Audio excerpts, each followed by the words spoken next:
ರಾಮನಗರದಲ್ಲಿ ಎಸ್ಐಆರ್ ಪ್ರಕ್ರಿಯೆಯನ್ನ ಸ್ಥಗಿತಗೊಳಿಸಬೇಕು ಅನ್ನುವಂತ ಒತ್ತಾಯವನ್ನು ಕೂಡ ಅವರು ಮಾಡ್ತಿದ್ದಾರೆ. ರಾಜ್ಯ ಸರ್ಕಾರದ ವಿರುದ್ಧ ಘೋಷಣೆಯನ್ನ ಕೂಗಿದ್ದಾರೆ. ಡಿಸಿ ಕಚೇರಿಯ ಎದುರು ಬಿಜೆಪಿ ಹಾಗೂ ಜೆಡಿಎಸ್ ಈಗ ಪ್ರತಿಭಟನೆಯನ್ನು ಮಾಡ್ತಾ ಇದ್ದಾರೆ. ಕಾಂಗ್ರೆಸ್ ಸರ್ಕಾರ ಎಸ್ಐಆರ್ ನಿಯಮವನ್ನ ಗಾಳಿಗೆ ತೂರಿದೆ ಅಂತ ಆರೋಪವನ್ನು ಮಾಡ್ತಾ ಇದ್ದಾರೆ. ಚುನಾವಣಾ ಆಯೋಗದ ನಿಯಮ ಉಲ್ಲಂಘನೆ ಮಾಡಲಾಗಿದೆ ಅನ್ನುವಂತ ಆರೋಪಗಳು ಕೇಳಿ ಬರ್ತಾ ಇದೆ. ಅಧಿಕಾರಿಗಳನ್ನ ಅಮಾನತು ಮಾಡಬೇಕು ಅಂತ ಕೂಡ ಆಗ್ರಹಿಸ್ತಾ ಇದ್ದಾರೆ. ಕಲ್ಯಾಣ ಮಂಟಪದಲ್ಲಿ ಎಸ್ಐಆರ್ ಮಾಡ್ತಾ ಇರುವಂತಹ ಎಸ್ಐಆರ್ ಪ್ರಕ್ರಿಯೆಗೆ ಸಂಬಂಧಪಟ್ಟಂತೆ ಅರ್ಜಿಗಳನ್ನು ತುಂಬಿಸ್ತಾ ಇರೋದು ಈ ಒಂದು ವಿಡಿಯೋ ವೈರಲ್ ಆಗಿದೆ. ಸೊ ಈಗ ರಾಮನಗರದ ಡಿಸಿ ಕಚೇರಿಯ ಎದುರು ಬಿಜೆಪಿ ಹಾಗೂ ಜೆಡಿಎಸ್ ಪ್ರತಿಭಟನೆಯನ್ನು ನಡೆಸಿದೆ.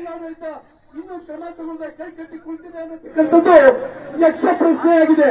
ಈ ಯಕ್ಷ ಪ್ರಶ್ನೆಗೆ ಈ ಒಂದು ಹೋರಾಟದ ಮೂಲಕ ನಾವು ಅವರ ಯಕ್ಷ ಪ್ರಶ್ನೆ ಏನಿದೆ, ಒಳಗಡೆ ಇರತಕ್ಕಂಥ ತಿರುಳೇನು ಅನ್ನತಕ್ಕಂಥ ವಿಚಾರವನ್ನ ಈ ಜನತೆಯ ಮುಂದೆ ರಾಮನಗರ ಜಿಲ್ಲೆಯ ಈ ಪ್ರಾಮಾಣಿಕ ಮತದಾರರ ಪಟ್ಟಿ ಪರಿಷ್ಕರಣೆ ಸಂದರ್ಭದಲ್ಲಿ ನಡೆದಿರತಕ್ಕಂಥ ದುರಂತವನ್ನ ಮಾನ್ಯ ಜಿಲ್ಲಾಧಿಕಾರಿಗಳು ಹಾಗೂ ಜಿಲ್ಲಾ ತಂಡ ಏನ್ ನಡೀತಾ ಇದೆ ದುರಂತ ಅನ್ನೋದನ್ನ ಅದ್ರ ಮೇಲೆ ಏನ್ ಕ್ರಮ ತಗೊಂಡಿದ್ದಾರೆ ಅನ್ನತಕ್ಕಂಥ ವರದಿ ಕೊಡಬೇಕು ಅಂತ ಹೇಳಿ ಈ ಸಂದರ್ಭದಲ್ಲಿ ನಾವು ಭಾರತೀಯ ಜನತಾ ಪಾರ್ಟಿ ಹಾಗೂ ಎನ್ಡಿಎ ನೇತೃತ್ವದಲ್ಲಿ ಒತ್ತಾಯಿಸಿ ಈ ಒಂದು ಪ್ರತಿಭಟನೆ ಹಮ್ಮಿಕೊಂಡಿದ್ದೇವೆ.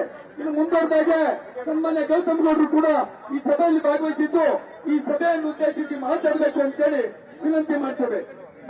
ಭಾರತ್ ಮಾತಾ ಕಿ, ಭಾರತ್ ಮಾತಾ ಕಿ. ಎಸ್ಐಆರ್ ವಿರೋಧಿ ಕಾಂಗ್ರೆಸ್ ರಣನೀತಿಗೆ, ಎಸ್ಐಆರ್ ವಿರೋಧಿ ಕಾಂಗ್ರೆಸ್ ರಣನೀತಿಗೆ ಬೇಕೇ ಬೇಕು, ಬೇಕೇ ಬೇಕು.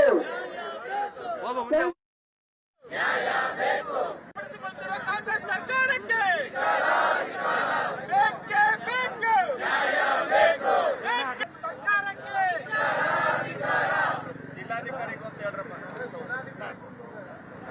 ನೇತೃತ್ವದ ಹೋರಾಟಕ್ಕೆ ಎಸ್ಐಆರ್ ನಿಯಮವನ್ನು ಗಾಳಿಗೆ ತೂರಿದ ಅಧಿಕಾರಿಗಳೇ, ನಾವೇ ಕ್ಯಾಮ್ರಾ ವಹಿಸಿರ್ತೇವೆ ಅಂತ ನಾವ್ ಹಿಂದಕ್ಕೆ ಬಂದಿದ್ರೆ ನೀವು ಮುಂದಕ್ಕೆ ಬಂದಿರಲಿಲ್ಲ. ಭಾರತ ದೇಶ ಹಿಂದೂ ಕೂರಿಸಿ ಸ್ವಲ್ಪ ಪ್ರಜಾಪ್ರಭುತ್ವದಿಂದ ಕೂಡಿದ ದೇಶ ಅಂತ ಅಂದ್ಬಿಟ್ಟು ತಮಗೆ ಏನಾದ್ರು ಮರ್ತೋಗಿದ್ರೆ ದಯಮಾಡಿ ತಾವು ಜಿಲ್ಲಾಧಿಕಾರಿಗಳನ್ನೋದೇನಾದ್ರು ಮರ್ತೋಗ್ಬಿಟ್ಟು ಕಾಂಗ್ರೆಸ್ ಪಕ್ಷದ ಏಜೆಂಟ್ ಆಗಿ ಏನಾದ್ರು ತಾವು ನಡ್ಕೋತಾ ಇದ್ರೆ ದಯಮಾಡಿ ಈ ಕೂಡಲೇ ತಾವು ತಮ್ಮ ಜಿಲ್ಲಾಧಿಕಾರಿಗಳ ಸ್ಥಾನದಿಂದ ದಯಮಾಡಿ ಹೊರಡಬೇಕಾಗುತ್ತೆ ಅಂತ ಅಂದ್ಬಿಟ್ಟು ನಾವು ತಮಗೆ ಎಚ್ಚರಿಕೆ ಕೊಡ್ತಾ ಇದ್ದೀವಿ.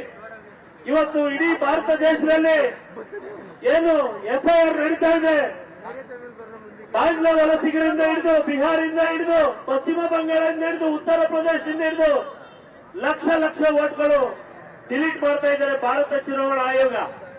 ಈ ಜಿಲ್ಲೆಗೆ ತಮ್ಮನ್ನು ಮುಖ್ಯಸ್ಥರಾಗಿ ಮಾಡಿ ಇವತ್ತೇನು ಪ್ರಾಮಾಣಿಕ ಮತದಾರಿದ್ದಾರೆ, ಅರ್ಹ ಮತದಾರರಿದ್ದಾರೆ, ಅವ್ರನ್ನ ಮಾತ್ರ ಅವರಿಗೆ ಯಾವುದೇ ರೀತಿ ವಂಚನೆ ಆಗದಂಗೆ ಅವ್ರನ್ನ ಮಾತ್ರ ಏನು ಮತದಾರ ಪಟ್ಟಿ